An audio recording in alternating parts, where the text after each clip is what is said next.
AJ, one of the first things I noticed about you was your username. you got a highly coveted at SEO Twitter, now X handle that seemed to be doing some great things for you. I was curious, having seen that, one, how'd you get it? And two, like, what was your experience with it? You still have it to this day, but yeah, did you get any value out of it? Would love to hear more about that. Yeah, the old I'm at SEO on Twitter only works at a very few limited kind of party tricks, right? Like it's got to be the right party to bust that out. It's like, oh yeah, I'm at SEO on Twitter. Fun party, probably, yeah. It's a small party.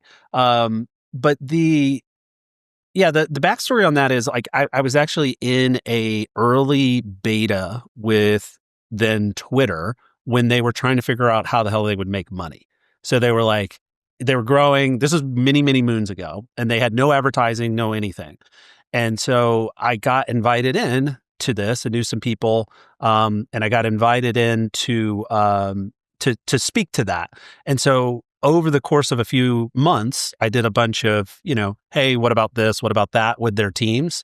What do you think would work? What do you think people would pay for on the enterprise side of the table, obviously? And we talked about my background. Long story short, one day I got a call from someone at Twitter and they were like, hey, you should get on the platform, log in real quick. And I was like, ooh, what's going on? Did something bad happen? And they basically had they literally changed my name to @SEO and gave it to me. And basically the string, there's no contract involved, but the string attached was they were like, you just can't use this to like spam out and be salesy and cheesy. So the thing I've tried to hold up for all these years at the end of the bargain is just to use @SEO to promote. Like if you look at my handle, look at my account, most of what I do is retweet other people in the industry and try to share a voice. And I've lived up to the not hawking products or meme coins or anything on my end. But honestly, it was right opportunity, right time. And Twitter actually gave me @SEO, which is really weird. Oh, wow. What percentage of spam do you get just because you're associated with that? A lot. And then I get every maybe once or twice a year, I get some tool company or somebody wanting to buy it, or I get a lot of partnership. Like, hey, can you review this tool? Can you do promoted tweets? So that's the other thing, because I agreed verbally with Twitter not to do those kind of things. I've never done a promoted tweet or a sales ad. You never see me do an ad or anything like that. So I don't monetize it in that way. Interesting. So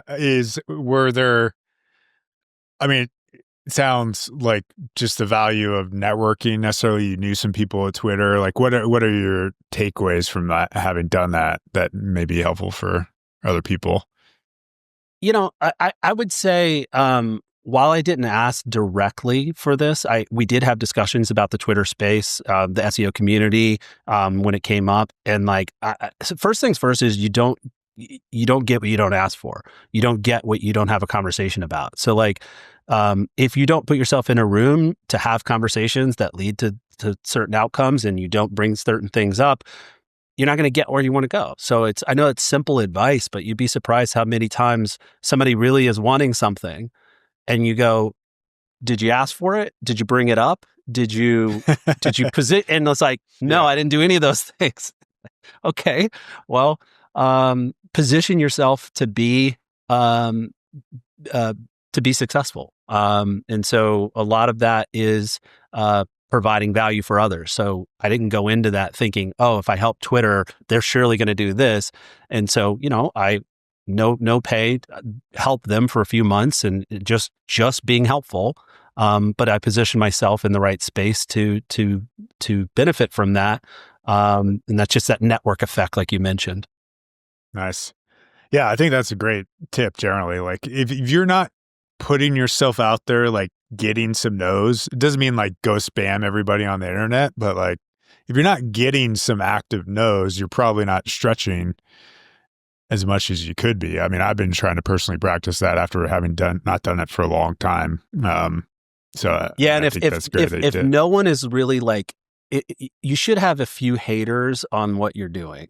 So like, if you don't have some trolls or some people who are like really against it, like, are you really actually putting yourself out there and being that bold? Right. That's your other clue. And Twitter, as it turns out, is a great place to find trolls. So It's true. Yeah. You found your home for that. I From found that them. account. Yes. Yeah. Nice. So you're now at Botify. You're leading the Yes. consulting department there. You put out some Yep. great content recently. I saw you have an AI survey around how marketing leaders are thinking about that. I was kind of digging through that. I was wondering what your personal biggest takeaway was for that, or maybe like a surprise piece that is worth sharing with our audience. Yeah.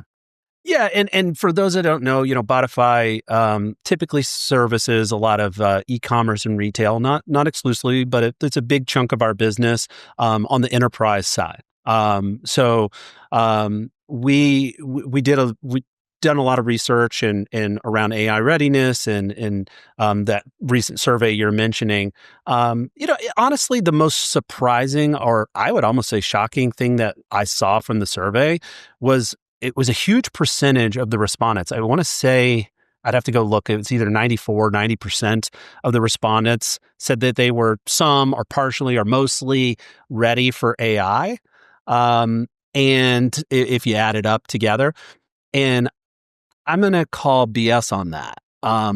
Because I talk to some of the world's, biggest companies on a weekly, monthly basis, and I know that they're not ready. And so that surprised me in a bad way, because I was like, that means people are pretty smug in that they're ready. And they are not, decidedly are not, because the conversations that I'm having, the most basic conversations that I'm having with CMOs at the enterprise level would counter that quite quickly. So that was a surprising statistic, and it worried me. There you go, 94% feel at least somewhat prepared to optimize their brands for AI search, and that falls apart upon even the most casual of inspection. So yeah, when you say that, how do you define that disconnect? Like, what is lack of readiness? What do you feel readiness should be? I guess as a byproduct of that. Yeah, especially when you get to the enterprise level. The first thing that is not a sexy topic that people, aren't going to jump up and down to talk about, but it's the topic you should be talking about, is governance. So what happens is you have, if you imagine like AI, what it should be is kind of a hub to connect all the spokes. But what's happening is each of the individual spokes, like social, SEM, SEO, content, PR, all of your spokes are setting their own AI strategy for and basically their own AI governance. And so one of the first things I'm talking to enterprises is like, look, the hub is actually AI. It's to connect all of those spokes into one central planning and one strategy for your brand. And so it's the uniting force. And it's interesting too, because it's the thing everyone wants to talk about and care about. So it's such a good thing. It's such a good magnet to pull in all of your spokes into the hub. So governance is number one. You can't control what you don't govern. Number two, I would say, is just a shocking amount of just the very basics. So let's say, I won't say the names, but like companies that you have their shoes in your closets, you have their clothes in your closets. Those are the types of companies we're working with. And I'll go and I'll talk to a CMO and I'll say to her just simple stuff like, do you at scale know if your brand is showing up across Gen AI? And do you have any way of measuring it today across, let's just say, ChatGPT and Gemini? Just something simple like that. And I've never yet gotten a yes. I've gotten a no to that very basic question. They have no system process control mechanism to actually measure if they're showing up. Simple follow-on question. Okay, if you show up, do you know if your data is accurate or a hallucination? Now, this comes into play a big part when you're e-commerce, right? Like, is it in stock? Do they know it's on sale? Do they know that product's discontinued a year ago because the training set is out, right? And so the most basic questions when you ask a CMO start to fall apart quickly, and they realize, yeah, they talk a lot about AI. They have people using AI, but do they have a central governance plan for AI search? Do they have a way of measuring and giving data to the C-suite to make informed decisions? Do they know if their competitors are eating their lunch or they're eating their competitors' lunch? The answer is always no, no, no. They have no systems in place to control it, measure it. And so what I'm telling leaders that I'm talking to is, based on that, I know exactly what you'll do next. And what you'll do next is nothing, because leaders are used to data. And in the absence of that data, they will sit on their hands and wait. And so, not with AI adoption, they're using ChatGPT. They're using it to help all their I'm talking about for strategic unifying principles and purposes that go across that brand, from content to PR to SEO to paid media and all of that. Then you stop talking to the CMO, you start talking to a CTO. And you say to her, hey, do you have any rules about what's being trained on and what is not being allowed to be trained on? Not really. We sort of blocked something in robots, TXT, called it a day. And what about live retrieval? How will you win at live retrieval? Because if the data set is a year old inside of ChatGPT, again, how are you getting your live index into AI? What are the control mechanisms around that? What are the governance mechanisms around that? It all starts to fall apart. And sorry for the long answer. It's an interesting topic because every brand I'm talking to is struggling with the same thing at the enterprise level at the same moment. And they're all trying to come to grips with, okay, what do we do? How do we set on a path to this governance plan? Like, what should it look like? And everyone's having the same conversation at the same time. Could you give a little more detail on the governance piece? Like, why is that problematic? What are the benefits of setting a single set of methodologies in place? Any examples? Obviously, being cognizant of privacy. Yeah. I honestly think, you need, again, we're talking at the enterprise level. So I think you need that. You need AI to bring everybody to the table, from legal to IT, to product, and marketing. Like it's the thing, everyone will come to the seat at the table. And what I've seen is that each one of those groups is doing their own thing. And there's no control. The C-suite is losing control as a central authority, as each one of those spokes does their own thing, their own tools, their own ideas, and there's no way for your org to be strategic. And so what I'm seeing is some effort, I'm seeing some positive, some negative, but I'm not seeing an organization act as one strategic mind and leadership getting data back in kind of a general like health of business dashboard, but for AI, so that they can make clear decisions. And so a lot of people are sitting on their hands is the byproduct of that.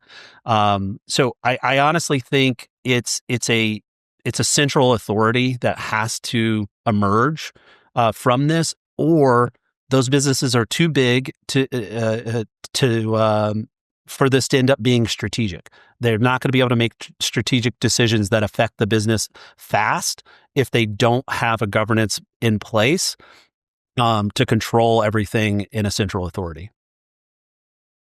Makes sense. Yeah, a common thing I'm seeing across many of our enterprise clients is just like the specific notation that they don't even want us to feed information to these tools. Like it's kind of blocked from usage. Maybe that's that may be like anti-readiness in some ways. I don't know if you're ever Yeah. seeing that. So like We are so while we have a lot of you know, I'd say maybe 70-80% of our business is e-commerce retail.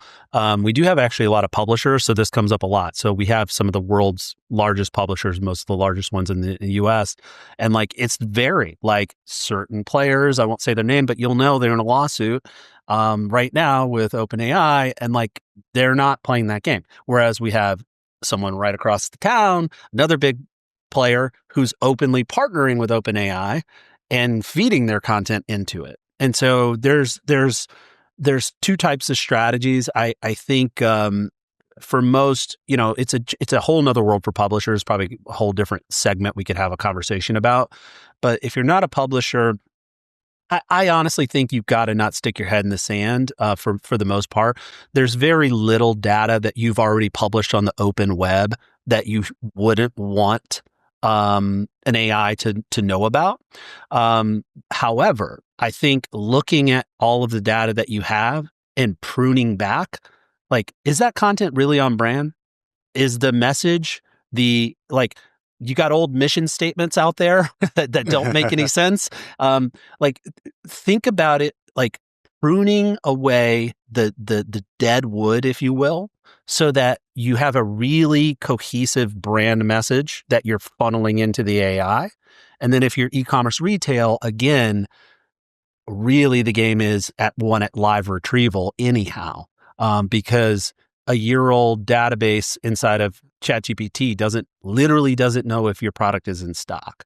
And so there's the first game to be won is, what is my brand? What is its purpose? What is its mission? Like, what's our tone and voice perspective? Like, what do we stand for? All of that can be pruned away and then fed the cohesive messaging into AI. But that's for the base model.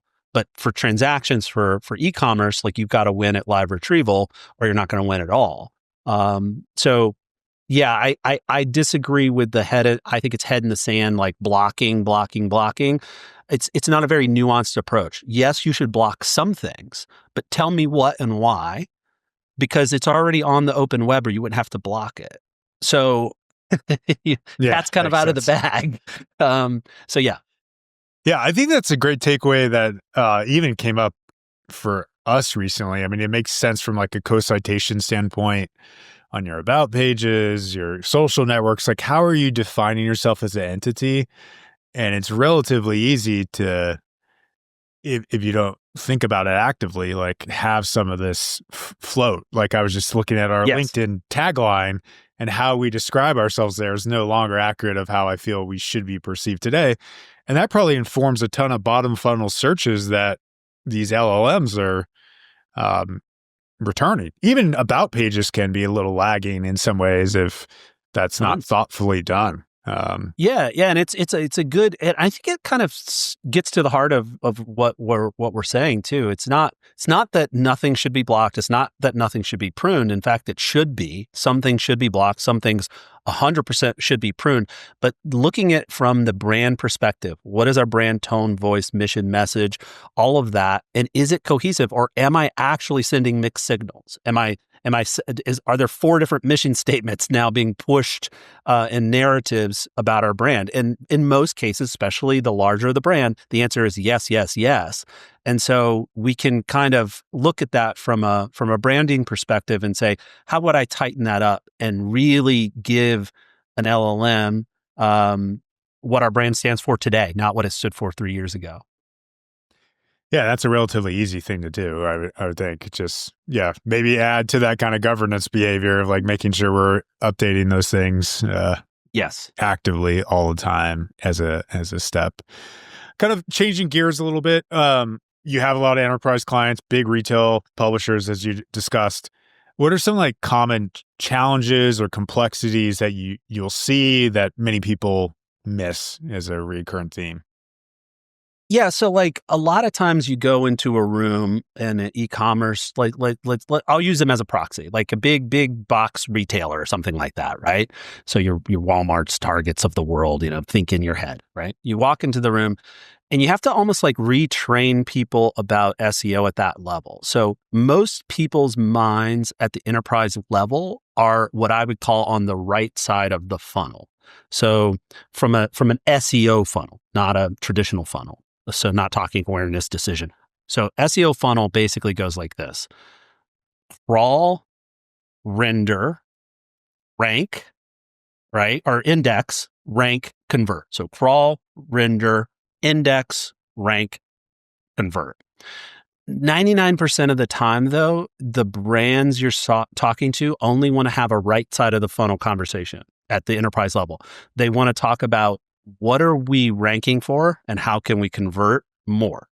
And that makes sense because they're trying to get to the bottom line, then increase dollars. So that works best at mid-market and smaller clients because content tends to work more and more as a solution in isolation when you're on smaller clients. What we're seeing at the enterprise level is you got to have both. So yes, you need content, but you have to fix the technical SEO issues or you'll never get to scale. And so Botify focuses a ton on the left side of that funnel. So we spend an inordinate amount of time dragging people to crawl, render, index. I can give you some examples. So like, I've been on the content side a lot in my life. So it's near and dear to my heart. But I've learned a lot, seen a lot at big scale e-commerce and retailers, how to win with technical SEO. And some of the first things I saw at Botify were shocking. Like roughly, if you just pick a retailer out of your mind and you look in their data, usually about 40% of their content is not indexed. And the first thing people say when I can feel them thinking it, like the meme, like I don't believe you. It's like they don't believe me when I say that. So we have to show them over and over and over because it's at scale. So some of these sites, are 140 million URLs, 200 million URLs or higher, right?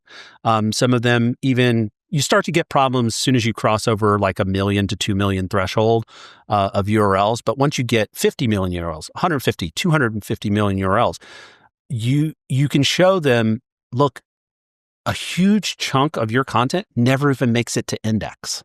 And if it isn't indexed, you can't rank and it can't convert. And so a huge part of what we're doing is fixing indexation issues at scale for e-commerce brands. And then that basically, once you get that fixed, then you can double up with more fresh content and doing all the extra things that you're going to do.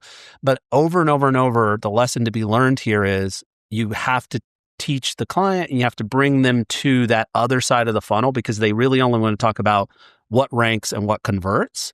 And I show them, I'm like, you have a throughput issue. 40% of your inventory is dropping off before it ever gets a chance to rank. If we fix that and the content and the messaging, we win. And we're seeing huge results from that. But it's different. You hear different stories for different sites. And I think people just conflate the issues between smaller sites and larger sites. It's a whole different game when you're on the enterprise side for large sites. Is there a common, I'm sure there are many different reasons for those indexation problems, but is there what is the number one reoccurring facets, parameters, everything gets funky at large scale. So sometimes I'll be interviewing an SEO to join the team and I'll ask them some basic questions like, hey, if you were like Amazon and you had all these pages that had duplication issues and what would you do? I'm like, well, I'll throw a canonical tag on there. Right. And if you don't know, canonical basically says, not this page, go back to this one. This is the real one we want to index, not this one. And while that works, sort of, and it works really well for small sites, think about it from an Amazon perspective. You maybe just put a canonical tag on 34 million URLs. So now and forever, Google has to visit that page to know, oh, no, not this one, that one. And it does it over and over and over. And crawl budget is a finite amount. Google only gives you a certain amount of crawl budget. So if every month it keeps going back in 34 million URLs to see that they're canonicaled to this URL, those are non-revenue driving URLs that have no chance to rank and convert that you just wasted your crawl budget on. Is there other ways that we could be more clever and concentrate Google's crawl budget on revenue driving URLs? And that's the key, is getting Google's focus on revenue driving URLs. Some of the big things, like if you are e-commerce or retail, or if you're selling a product at all, what I've seen internal studies at Botify, without giving anything too much away, is it's this simple. The fresher your product is in Google's index, the more revenue you make. And so a lot of times we'll go into big box retailer and say, okay, it takes Google 90 days to get through all 100 million URLs. And roughly your PDPs are about 45 days fresh on average. Our strategy is to stop Google from wasting time on non-revenue driving pages, push them to revenue driving pages, and eventually take you from 45 days to 30 days to 14 days to 7 days fresh. And if you do that, if you can get those PDPs, your product pages, to 7 days fresh, 14 days fresh, revenue will flow. Revenue will go up. And it makes sense, because if it's 30 days out of date, does Google know if the price changed? If it's in stock? All kinds of things are there. So they can't even be confident about it. And so, it's a different game at scale. It's a lot of times thinking about crawl budget confuses people. Think about it almost like compute time. Like Google is going to give X hours, hundreds of hours of compute time to crawl your site. It can be to revenue driving pages, or it can be to non-revenue driving pages. If you stop it from rolling around in non-revenue driving pages, you're going to make more money. So when you say 7 days fresh, does that mean that page needs to have changed, or it needs to be like a brand new URL or some Google needs to have visited it and in its index in the last 7 days. Google has to have crawled it and indexed it in the last 7 days. It's just an overall goal. So it doesn't mean that anything's changed, but Google needs to have seen it in the last roughly 7 days. 14 days works too, somewhere in that range. And again, these are approximate. I'm talking big sites, so the numbers need to go smaller if you're smaller than that.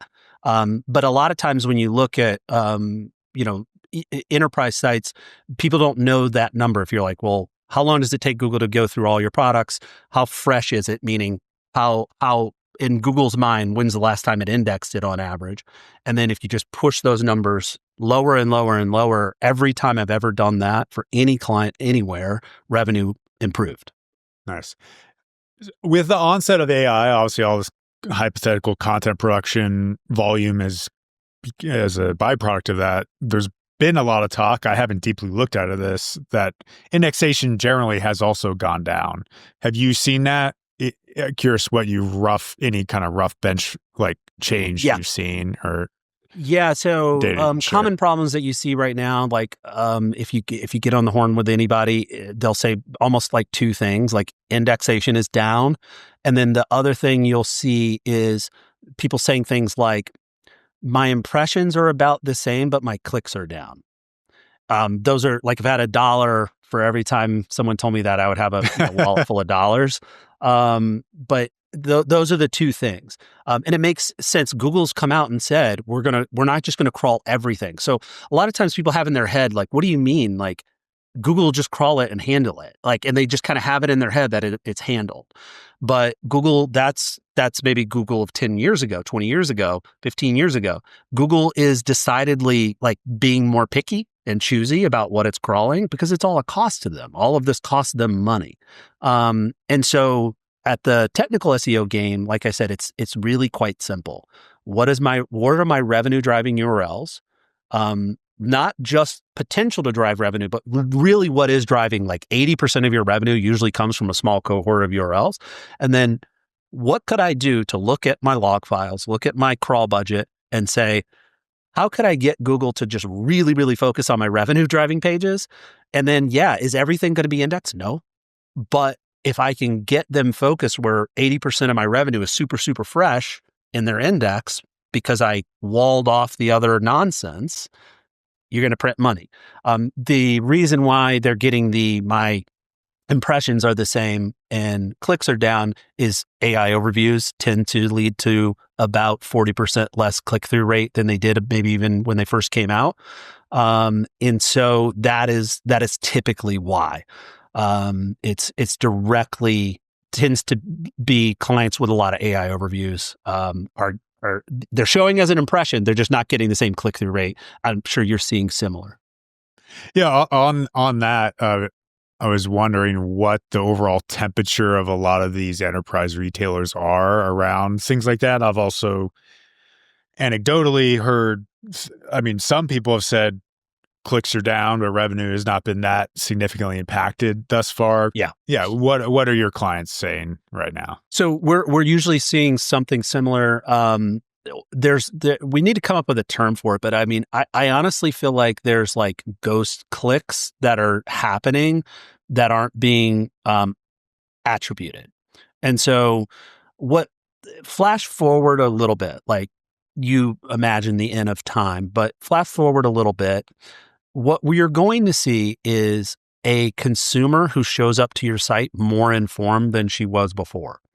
And so you're then going to see less clicks, but maybe a faster path to purchase. That's where we're going.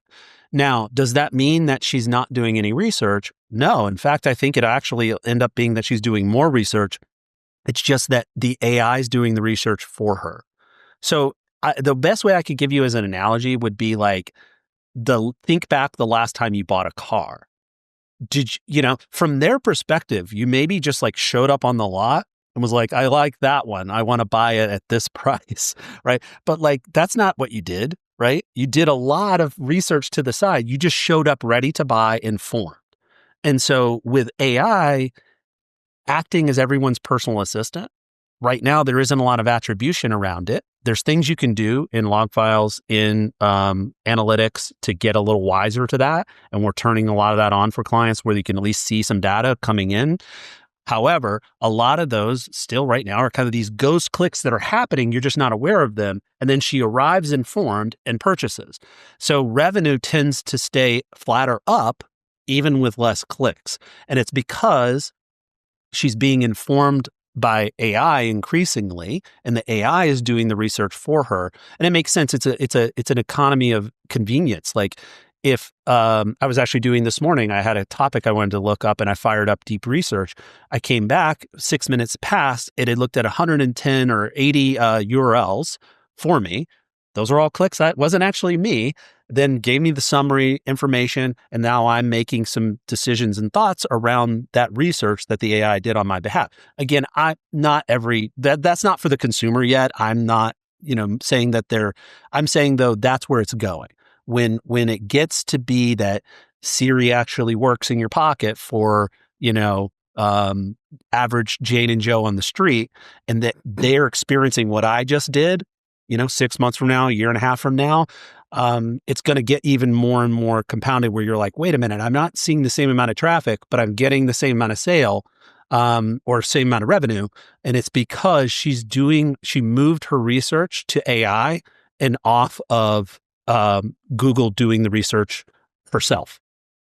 It'll be interesting to watch how many companies' behavior may shift when they can't attribute that top in the middle funnel, maybe like content creation that will inform these LLMs in some way. Like if you don't invest in that, those ghost clicks that are occurring, which I generally agree with you, may kind of start to wither away, hypothetically. Maybe someone else will do a similar version for your product and research, and that's very feasible sometimes. But right, yeah, that'll be an interesting thing to watch if we turn into more like a transactional first channel rather than both top funnel and bottom funnel, which we have been. Yeah. Well, it's an interesting thing. So like I made a prediction at some conference like the last, I think, and I'm going to stick with it. But basically within call it a year, maybe a little more, the majority of visits on the web will actually be AI to AI.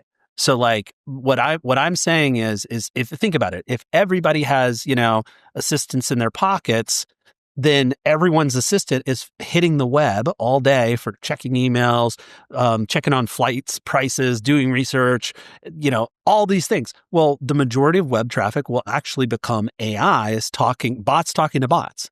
And so it's an interesting moment where you're going, you kind of actually have to optimize for two people. You have to optimize for a human who's going to show up later in the process after AI has done the research. But you also have to start to think about, well, how will I get the AI to inform the human that, of the three things she wants, these are probably the three she should consider. So it's an interesting moment, which goes all across, especially at the enterprise level. People aren't ready for that amount of bot traffic on their servers. They're not ready with the messaging for the two-pronged approach that I'm talking about. And so you still have some time. What I'm talking about is a little bit in the future, but it's not I'm not talking 4 years from now. I'm talking year and a half from now, year from now. This is what I think is going to be normal. Yeah, it'll be interesting to watch for sure. I mean, I know from we have a decent amount of B2B clients that are seeing some pretty solid uptick. Are you seeing any retailers seeing real kind of ChatGPT traffic currently? Yeah. Some I wish I could share numbers specifically. I'll say it's easier. Like, look, if you're a mid-market client and I tell you, 5% of your user base is like really on ChatGPT and making decisions, it doesn't move the needle as much for you today. It's hard to be like, okay, we're all in on that, right? But if you're Nike, that's a big number, 5%, right? 7%, those kinds of numbers. And so the point is, I was telling someone the other day, roughly, Google's at, what's the visits, or 8.5 million or billion conversations, and ChatGPT just said they were at 1 billion. It took Google 22 years to get to that number, 8.5, and ChatGPT got there in 2 years and 2 months, maybe 3 months. And then if you think about it, 40% of that 8.5 billion is brand or navigational. So a huge percentage of your mind share is actually happening in AI now for your consumer. And then again, yes, it's not everyone, but I would argue it fits all the demographics that marketing and PR have been telling us you should hit. It's that 18 to 40 kind of market that everyone wants. It's there, so you can't ignore it. But yeah, it's right now it's numbers more in the 5-10% range. It's not 30%, 40%. But how fast it got there and the acceleration that we're seeing, I think that it's worth betting on, especially at the enterprise level, because the numbers become consequential. Yeah, that makes sense. That's a good point. That at enterprise, at mid-market, it's probably not consequential. It's not there yet. They're going to lag behind. Yeah, agreed. So, wrapping this up, would love to. A common question I like asking people is like, what part of SEO do you believe in that many people would disagree with you on? What's your hot take? Yeah. So subdomains. No. Many years ago, I was speaking at Dreamforce, and we were wrapping up the session, and we were doing like Q&A from the crowd, and you've spoken a lot, and you kind of are on those little highs after you're done, and it's all great. It's a good dopamine hit, and people asking questions. I'm like, this is going great. And some poor person asked me a whole long question about Bing. And I, like a jackass, responded, "What's a Bing?" And so now, full circle, I'm going to tell you this. My hot take is you need a Bing strategy. So that person from 7-8 years ago was right, and I'm a jerk. So the reason I say this, and you wouldn't have caught me dead saying this before, why? Because they didn't have the market share. They're 1, 2, 3, 4% of the market, depending on the client, right? And so why would you make a strategy for them? simple as this. So if ChatGPT is putting up numbers, which I just threw out some numbers that they're putting up, right? If they're putting up those numbers, guess who they're partnered with? They're owned, 49% by Microsoft. So every time they do a live search, it's through Bing. So if you aren't monitoring how you're doing in Bing, then you're not monitoring how you're doing in AI because they're the big player in town. So you already have a Google strategy because I know you do because you've been doing that for years. But 99% of the people I've talked to do not have anything. And when I say a strategy, I mean, they just don't even have data. They're not even looking at Bing data. So I would implore you to go back and look because you could be doing great. And you're like, we're a dominant brand. Are you dominant on Bing? Because when ChatGPT, so when someone says, hey, what's the best running shoes for people with flat feet, right? That it's going to query Bing, not Google. And so if you're not in those top listings, you're not going to show up, right? And so people need to think it through, that Bing becomes a really interesting player because Bing is the secret to winning at live retrieval. And live retrieval is where most e-commerce retail, anyone with something to sell is going to make or break their strategy. Following that up with like, okay, that's cute, but like, what do I do about it? That was going to be my question. I could sense it. The first thing that, one simple things, make sure you get Bing, like your agencies, your internal, whatever, like make sure that they're reporting on it so you can compare where are you strong, where are you weak, Bing to Google. And again, it's really not Bing, it's an AI play that I'm talking about. But here's the cool thing. So Bing, because they've been a small player, they've been forced to innovate. And so they have this kind of push to Bing play that you can do via API. Botify, we've partnered with them and we've put it into our product called Fast Index, where you can actually like push your content in.